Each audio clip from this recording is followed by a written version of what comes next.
हरे कृष्ण सन्चै हुनुहुन्छ सबैजना।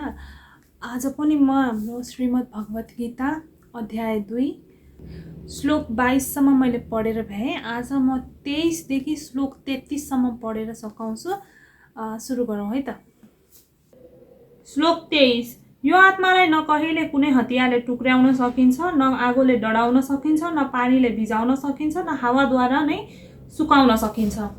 तात्पर्य: तरवार, अग्न्यास्त्र, पर्जन्यास्त्र, वायव्यास्त्र आदि सबै किसिमका हतियारको प्रयोगले पनि आत्मालाई मार्न सकिँदैन। लाग्दछ यस समयमा आधुनिक अग्न्यास्त्रका अतिरिक्त माटो, पानी, हावा, आकाशबाट पनि अनेक किसिमका हतियारहरू बन्दथे। आधुनिक युगको नाभिकीय हतियारहरूलाई पनि अग्न्यास्त्रको श्रेणीमा राखिएको छ। यसबाहेक प्राचीन कालमा पार्थिव तत्त्वबाट बनेका अरू विभिन्न हतियारहरू पनि थिए। अग्न्यास्त्रलाई पर्जन्यास्त्रले निष्क्रिय पारिन्थ्यो। यो पर्जन्यास्त्रको ज्ञान आधुनिक विज्ञानलाई छैन। अहिलेका वैज्ञानिकहरूलाई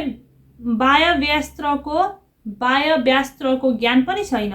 जे होस्, आत्मालाई काटेर टुक्र्याउन सकिँदैन र वैज्ञानिक उपायद्वारा तयार गरिएका जतिसुकै हतियार प्रहार गरे पनि यसलाई संहार गर्न सकिँदैन। व्यष्टि जीव कसरी आफ्नै अज्ञानका कारणले उत्पन्न भयो र त्यसपछि मायाका शक्तिद्वारा ढाकिन पुग्यो भन्ने कुराको व्याख्या मायावादीहरूले गर्न सक्दैनन्। आदि परमात्माबाट व्यष्टि जीवात्मालाई छुट्याउन पनि सम्भव छैन। यी व्यष्टि आत्माहरू शाश्वत रूपले भिन्न रहेका परमात्माकै अंश हुन्। तिनीहरू शाश्वत वा सनातन रूपमा रहेका भिन्न भिन्न अणु आत्माहरू भएका हुनाले मायाद्वारा ढाकिने उनीहरूको स्वाभाविक प्रवृत्ति हुन्छ। यसरी उनीहरू भगवानको सङ्गतिबाट अलग हुन पुग्दछन्। आगो र आगोको झिल्कामा समान गुण भए पनि आगोबाट अलग हुने बित्तिकै आगोको झिल्को निभिहाल्छ। वराह पुराणमा जीवात्मालाई परमात्माका भिन्न अंशहरू हुन् भनिएको छ। भगवत गीताका अनुसार पनि उनीहरू शाश्वत रूपमा यस्तै छन्। अन्ततः मोह वा मायाबाट मुक्त हुँदा पनि जीवात्माको स्वतन्त्र अस्तित्व रहिरहन्छ। कृष्णले अर्जुनलाई दिनुभएको उपदेशबाट यो कुरा पनि स्पष्ट हुन्छ। कृष्णको उपदेशले गर्दा अर्जुन मायाबाट मुक्त भए तर कहिले पनि कृष्णमा नै एकाकार भने भएनन्। श्लोक 24। यो व्यष्टि आत्मा कहिले नफुट्ने, न डढ्ने, न भिज्ने र नसुक्ने खालको हुन्छ। यो आत्मा सधैँ रहिरहन्छ, सर्वव्यापक छ, अपरिवर्तनशील छ, अचल छ र सर्वदा एकै नासको छ। तात्पर्य: अणु आत्माका यी सारा गुणहरूले निश्चित रूपमा के सिद्ध गर्दछन् भने यो आत्मा पूर्ण आत्मा वा परमात्माकै एउटा अणु अंश हो र यो परिवर्तित नभइकन सधैँभरि एकनाश रहिरहन्छ। यस प्रसङ्गमा अद्वैतवादी सिद्धान्त लागू गर्न साह्रै गाह्रो छ, किनभने व्यष्टि आत्मा कहिल्यै पनि परमात्मासँग एकाकार हुन सक्दैन। भौतिक दोषहरूबाट मुक्त भएपछि सामान्य अणु आत्मा भगवानको दिव्य तेजका किरणमा एउटा आध्यात्मिक झिल्को बनेर रहन्छ। तर बुद्धिमान जीवात्मा भने भगवानको सङ्गति प्राप्त गर्नका लागि वैकुण्ठ धाममा प्रवेश गर्दछ। यहाँ प्रयुक्त सर्वगत अर्थात् सर्वव्यापक भन्ने शब्द महत्त्वपूर्ण छ, किनभने जीवात्माहरू भगवानका सृष्टिमा सर्वत्र विद्यमान छन्। जीवात्माहरू स्थलमा पनि छन्, जलमा पनि छन्, हावामा पनि छन्, पृथ्वीभित्र पनि छन् र आगोमा पनि छन्।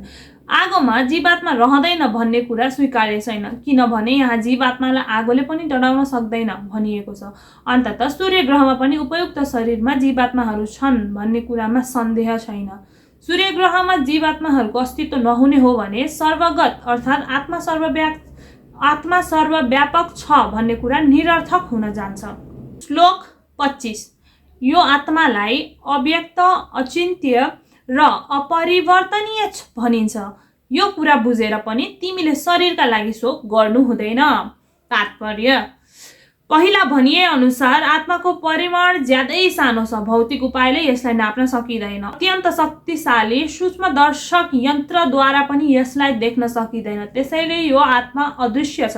जहाँसम्म आत्माको अस्तित्वको सम्बन्ध छ, श्रुतिको प्रमाण वा वैदिक ज्ञान बाहेक अन्य कुनै पनि प्रयोग परीक्षणद्वारा यसको अस्तित्व सिद्ध गर्न सकिँदैन।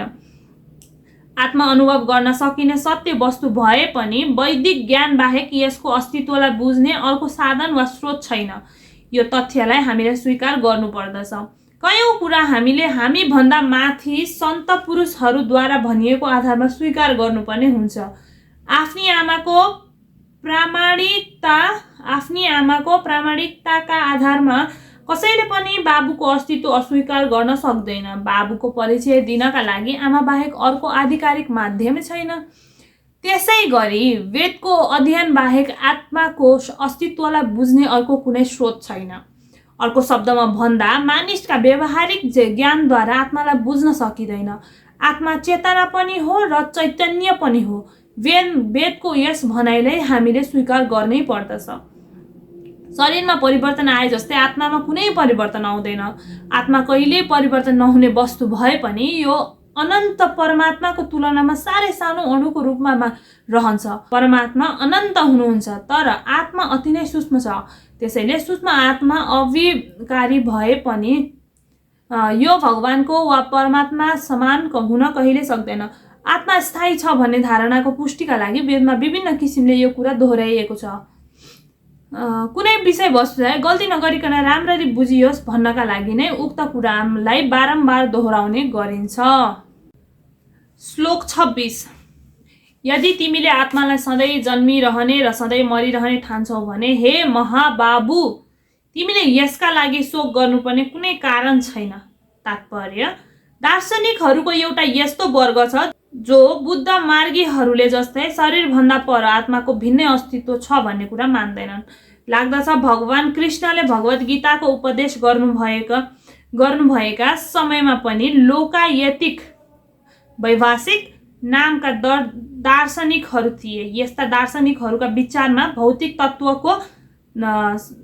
तत्त्वहरूको संयोगबाटै जीवनको लक्षण उत्पन्न हुन्छ भन्ने रहेको छ। आधुनिक वैज्ञानिकहरू तथा भौतिकवादी दार्शनिकहरूको सोचाइ पनि त्यस्तै छ। उनीहरूका अनुसार शरीर भौतिक तत्त्वकै संयोग हो र एउटा विशेष अवस्थामा तीनै भौतिक र रासायनिक तत्त्वहरूमा अन्तर्क्रिया हुँदा जीवनको विकास हुन्छ। मानवशास्त्र यही दर्शनमा आधारित छ। यस समयमा अमेरिकामा प्रचारित भइरहेका अनेक मिथ्या धर्महरू पनि यही दर्शनमा दृढ छन् र साथै यिनीहरू यही शून्यवादी अभक्त बुद्ध मार्गीहरूको अनुसरण गर्दछन्। वैभाषिक दर्शनको धारणा अनुरूप यदि अर्जुनलाई आत्माको अस्तित्वमा विश्वास नभएको हो भने उनले शोक गर्नुपर्ने कुनै कारण छैन। यदि मानव शरीर भौतिक पदार्थको रासायनिक सम्मिश्रणबाट निर्मित भएको मान्ने हो भने पनि अलिकति रासायनिक पदार्थ नष्ट हुँदा कसैले पनि आफ्नो निर्धारित कर्तव्य नै छोडेर शोक गर्दैन। अर्कातिर आधुनिक विज्ञान तथा वैज्ञानिकहरू युद्धमा शत्रुहरूलाई परास्त गर्नका लागि कयौं टन रासायनिक पदार्थ नष्ट गर्दछन्। वैभाषिक दर्शनले शरीर समाप्त भएपछि आत्मा पनि समाप्त हुन्छ भन्ने मान्दछ। अन्ततः वैदिक मान्यता अनुसार अणु आत्मालाई अविनाशी र वैभाषिक दर्शन अनुसार आत्मालाई विनाशशील मान्ने पनि यी दुवै अवस्थामा अर्जुनले शोक गर्नुपर्ने कारण छैन। यो दर्शन अनुसार प्रत्येक क्षण अनगिन्ती जीवात्माहरू पदार्थबाट उत्पन्न भइरहन्छन् र त्यसै गरी प्रत्येक क्षण यस्ता असंख्य जीवहरूको विनाश पनि भइरहन्छ। त्यसैले यस किसिमको घटनालाई चिन्ता गर्नुपर्ने कुनै आवश्यक देखिँदैन।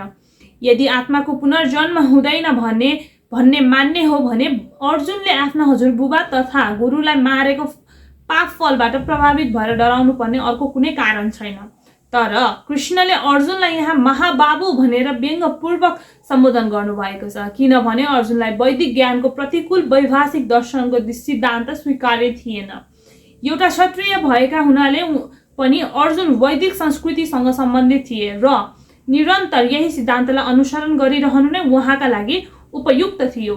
श्लोक 27। जो जन्मिएको छ त्यो अवश्य मर्छ र मरेपछि फेरि अवश्य जन्मिन्छ। अन्ततः आफ्नो नगरी नहुने कर्तव्यको पालन तिमीले गर्नै पर्दछ र यसमा शोक गर्नु हुँदैन। तात्पर्य आफ्ना जीवनका क्रियाकलाप अनुसार मानिसले जन्म ग्रहण गर्नुपर्दछ र एउटा जीवनको कर्म अवधि पूरा गरेपछि उसले फेरि अर्को जन्म लिनका लागि मर्नु पर्दछ। यसरी मुक्ति प्राप्त नगरुन्जेल जन्म र मृत्युको यो चक्र चलि नै रहन्छ। जन्म र मृत्युको यो स्वाभाविक चक्रले हत्या, वध र युद्धको समर्थन गर्दैन तैपनि सँगसँगै मानव समाजमा शान्ति र सुव्यवस्था बनाइराख्नका लागि यस किसिमका युद्ध वा हिंसा पनि अपरिहार्य हुन आउँदछन्। कुरुक्षेत्रको युद्ध भगवानका इच्छाले भएको थियो, त्यसैले त्यो अपरिहार्य थियो र सत्यका लागि लड्नु क्षेत्रीय कर्तव्य पनि हो। यस्तो अवस्थामा आफ्नो कर्तव्य पालन गर्ने क्रममा इष्टमित्रहरू मर्छन् कि भनेर अर्जुनले किन डराउनु वा शोक गर्नु पर्यो? अर्जुन नियम भङ्ग गर्न उचित ठान्दैनथे। यसो गर्दा उनी पाप कर्मका प्रतिक्रियाको भागी बन्नु पर्थ्यो। त्यसैले उनी यति धेरै डराइरहेका थिए। राम्ररी आफ्नो कर्तव्य पालन गर्न छोडेर आफ्ना सम्बन्धीहरूको मृत्युलाई रोक्न पनि उनी सक्दैनथे र कर्तव्यबाट विचलित भएर असत बाटोमा लाग्दा पनि भ्रष्ट वा पतित भइन्छ कि भन्ने डर उनीलाई थियो। श्लोक 28। जन्मिनुभन्दा अगाडि सबै जीवहरू अव्यक्तव्य अवस्थामा हुन्छन्। जन्मेर नमरुन्जेलको मध्य अवस्थामा तिनीहरू व्यक्त हुन्छन् र मरेपछि फेरि अव्यक्त नै हुन्छन्। अन्ततः यसमा शोक गर्नुपर्ने के आवश्यकता छ? तात्पर्य, दार्शनिकहरू दुई किसिमका हुन्छन्। एक किसिमका दार्शनिकहरू आत्माको अस्तित्वलाई स्वीकार गर्दछन् र अर्का किसिमका दार्शनिकहरू आत्माको अस्तित्वलाई मान्दैनन्। यी दुवै अवस्थामा शोक गर्नुपर्ने कुनै कारण देखिँदैन। वेदान्तवादीहरू आत्माको अस्तित्व नमान्ने दार्शनिकहरूलाई नास्तिक भन्दछन्। यदि तर्ककै लागि यो नास्तिकवादी सिद्धान्तलाई मान्ने हो भने पनि मृत्युमा शोक गर्नुपर्ने कारण छैन। आत्माको स्वतन्त्र अस्तित्व भन्दा भिन्न सम्पूर्ण भौतिक पदार्थहरू सृष्टिभन्दा अगाडि अदृश्य अवस्थामा रहन्छन्। अदृश्य रहने यही सूक्ष्म अवस्थाबाट नै दृश्य अवस्था आउने गर्दछ। जस्तै आकाशबाट हावा र हावाबाट आगो प्रकट हुन्छ, आगोबाट पानी उत्पन्न हुन्छ र पानीबाट पृथ्वी प्रकट हुन्छ।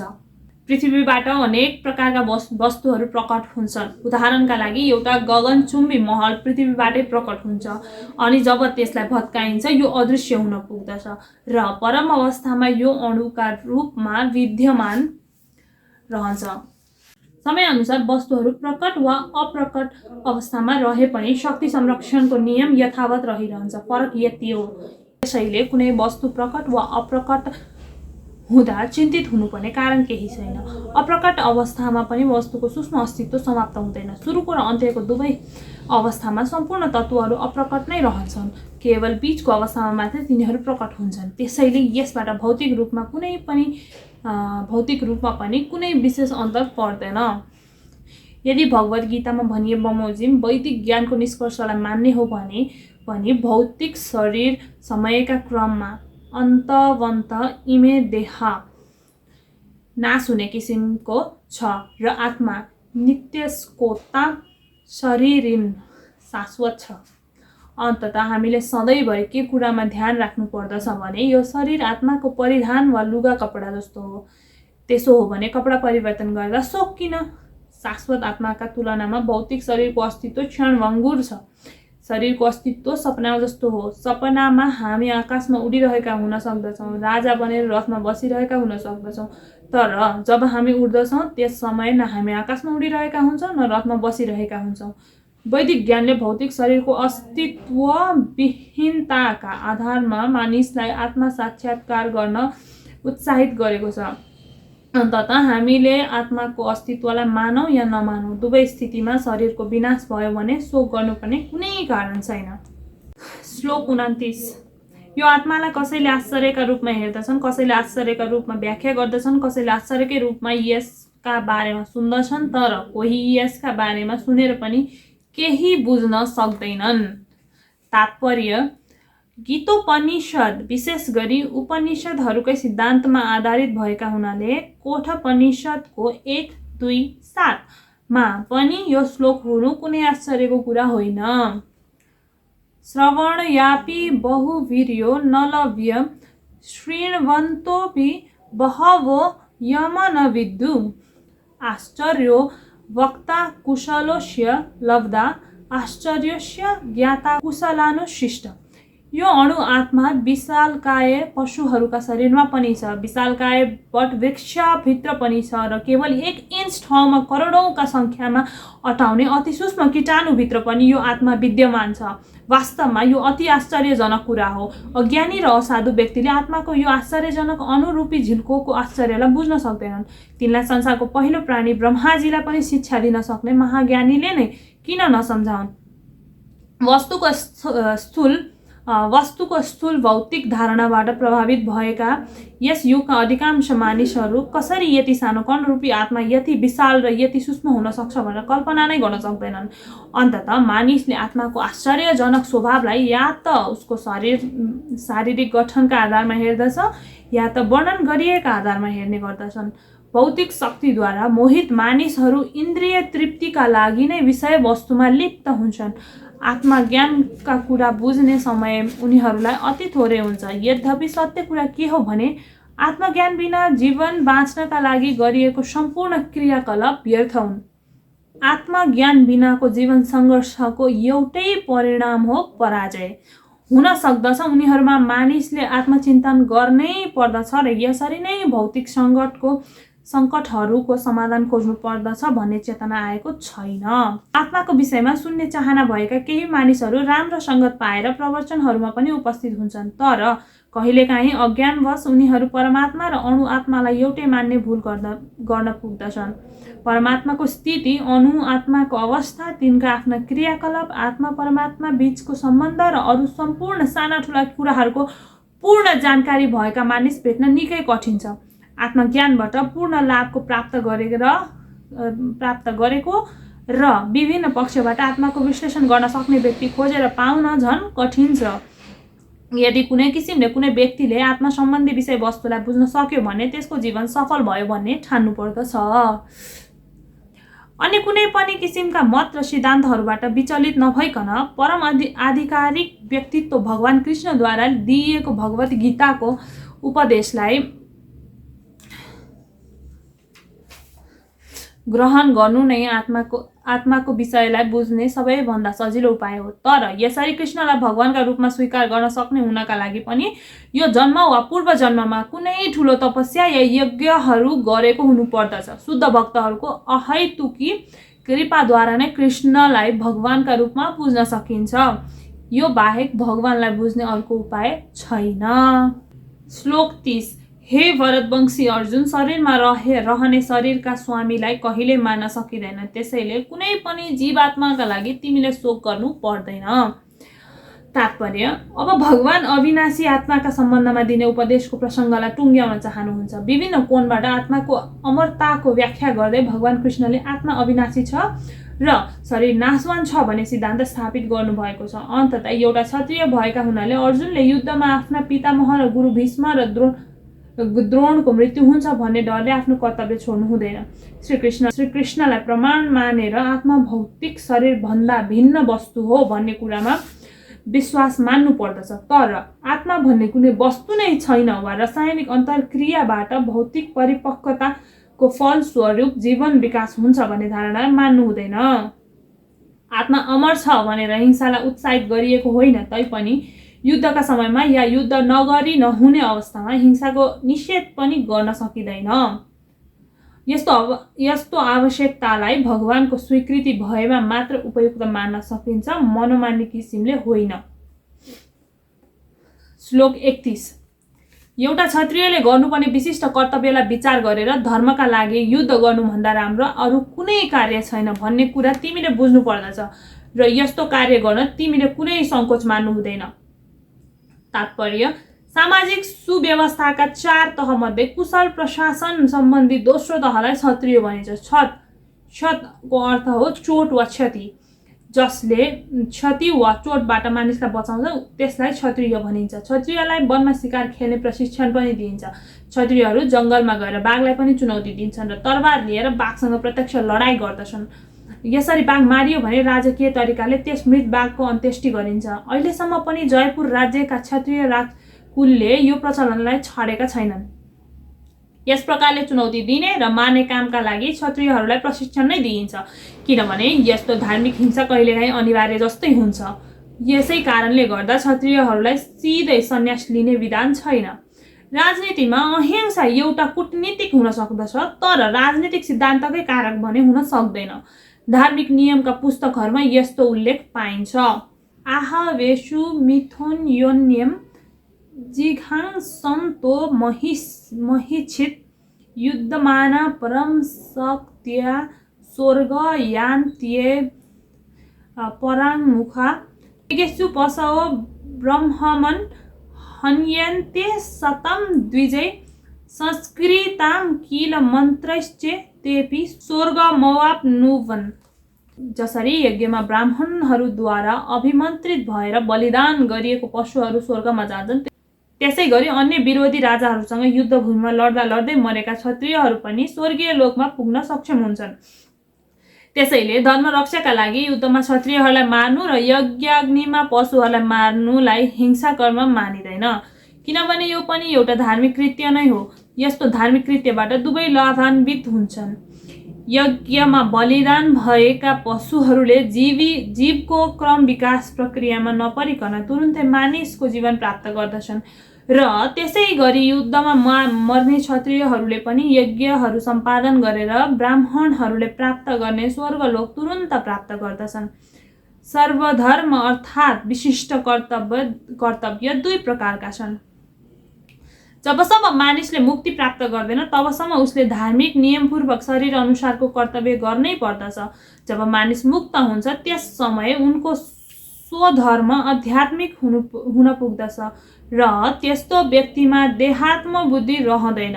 देहात्म बुद्धि रहुन्जेल ब्राह्मण होस् या क्षत्रिय, उसले आफ्नो स्वधर्मको पालन गर्नै पर्दछ।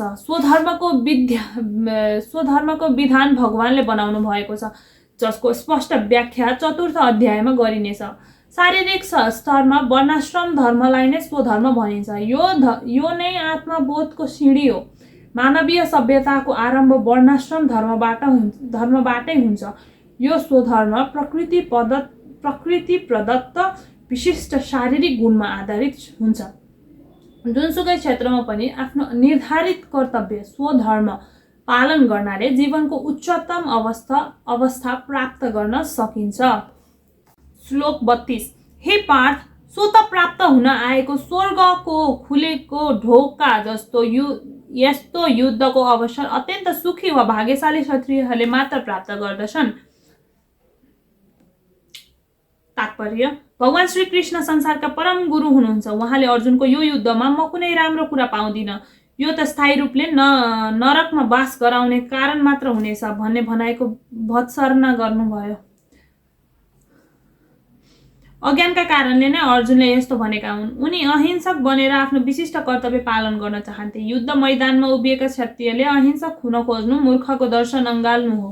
व्यासदेवका पिता महर्षि पराशरले बनाउनु भएको पराशर स्मृति नामक धर्मग्रन्थमा भनिएको छ, क्षत्रिय हि प्रजारक्ष्यं शस्त्रपाणि प्रदण्डयन् निर्जित्य परसैन्यादीन् क्षितिं धर्मेण पालयेत्। आफ्ना नागरिकहरूलाई सबै प्रकारका कठिनाइहरूबाट रक्षा गर्नु क्षत्रियको कर्तव्य हो। यसरी शान्ति सुरक्षा कायम गर्नका लागि उसले कहिलेकाहीँ हिंसा पनि गर्नुपर्दछ।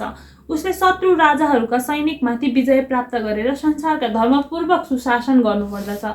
यसरी सबै पक्षबाट विचार गर्दा अर्जुन युद्धबाट विमुख हुनुपर्ने कुनै कारण देखिँदैन।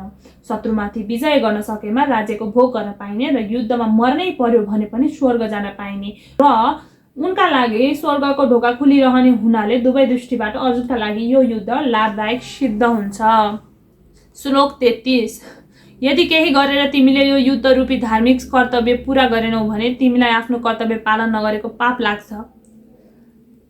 पाप लाग्नेछ र तिमीले योद्धाका रूपमा पाएको यश पनि गुमाउनेछौ। तात्पर्य, अर्जुन एउटा प्रसिद्ध योद्धा थिए। उनले भगवान शिव लगायत धेरै देवताहरूसँग लडेर ठुलो नाम कमाएका थिए।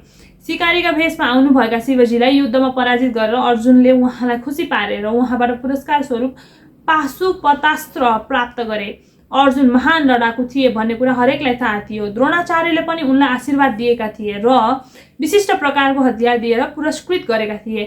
त्यो हतियारले उनले आफ्नै गुरुलाई पनि मार्न सक्दथे। अर्जुनले आफ्नै धर्मपिता स्वर्गका राजा इन्द्र लगायतका धेरै आधिकारिक व्यक्तिहरूबाट सैन्य प्रमाणपत्र तथा मान पदवी प्राप्त गरेका थिए। तर अहिले यदि अर्जुनले युद्ध नगर्ने हो भने उनलाई क्षत्रियका रूपमा आफ्नो विशिष्ट कर्तव्यको उपेक्षा गरेको दोष लाग्ने मात्र होइन, अझ उनको सम्पूर्ण इज्जत समेत जानेछ र उनी नरक जाने राजमार्गको तयारी गरिरहेका हुनेछन्।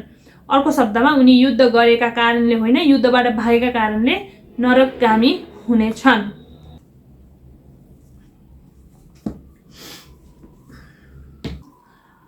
आज चाहिँ मैले श्लोक 33सम्म पढेर सकाएँ, श्लोक 23देखि। बाँकी चाहिँ म हजुरहरूलाई भोलि पढेर सुनाउँछु है त। हरे कृष्ण।